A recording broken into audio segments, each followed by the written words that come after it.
I'm not sure why I've never done this sort of tour before. I mean, the castles have been here for hundreds of years, and the situations have been here, and for some reason I've never done it.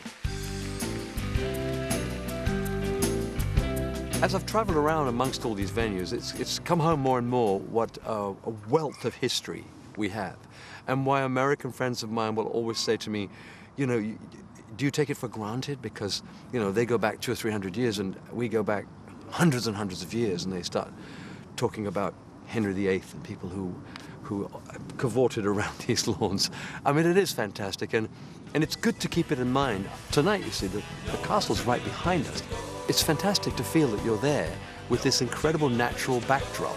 Now, I'm not expecting to be sort of ignored by the public while they look at it, but I just think sometimes there's a magic involved when people look past you and see Leeds Castle and go, I'm here, I'm sitting here amongst these people, and we're seeing Cliff and the band and the dancers, and the Leeds Castle's right there as well. So I think Leeds has been special.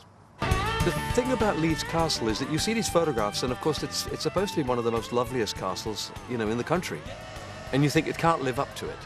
But coming into it, I thought, oh no, this is not disappointing at all. It's like seeing somebody and they actually look like they photographed. It was just a wonderful experience. I loved to come. One of the nice things about being here at Leeds Castle is that we did 2 shows here, so therefore it gave me a chance to stay the night. And as with these old buildings, there's a great feel about them.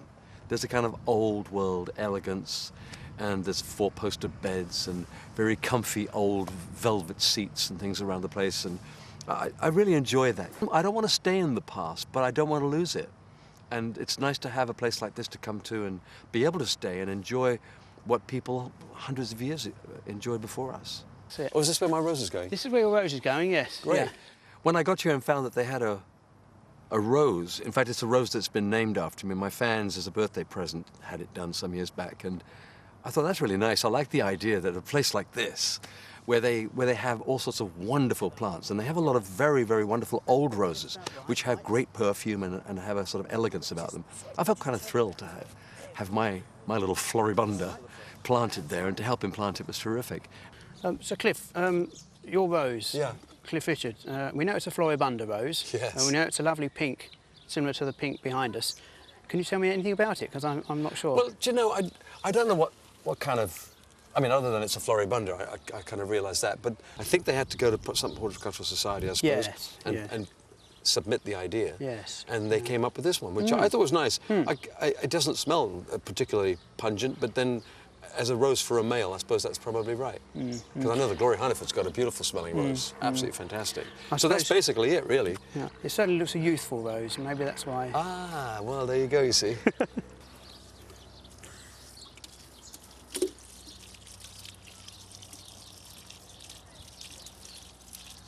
Great. Oh, that's excellent. I think that's probably just about enough.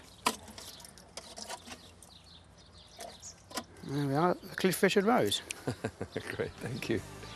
Thank you very much. But I did get together with the dancers, and I spent a good part of that 3 weeks, at least probably 8 days of it, almost completely with them. Cliff came in most evenings, didn't he? A couple of hours every day. So we got the opportunity to do the choreography around Cliff. They are wonderful dancers, great young dancers, great style to them, and very energetic. It's good fun, he's a really nice guy, he's really cool, he's really nice to work for. We have a good laugh doing it. William Forsythe, who is the choreographer, I worked with him in Australia, and I'd said to him, you know, I like singing live, and the difficulty for me singing live is if you put me in doing all sorts of dance steps all the time, my diaphragm won't, you can't cope with this. And so he said, don't worry about it, I'll get you in and out and in and out.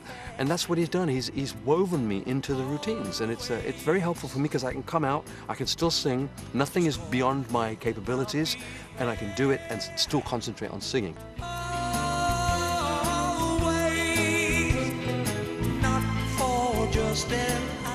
Having dancers is a fantastic bonus. It makes the show look so luxurious.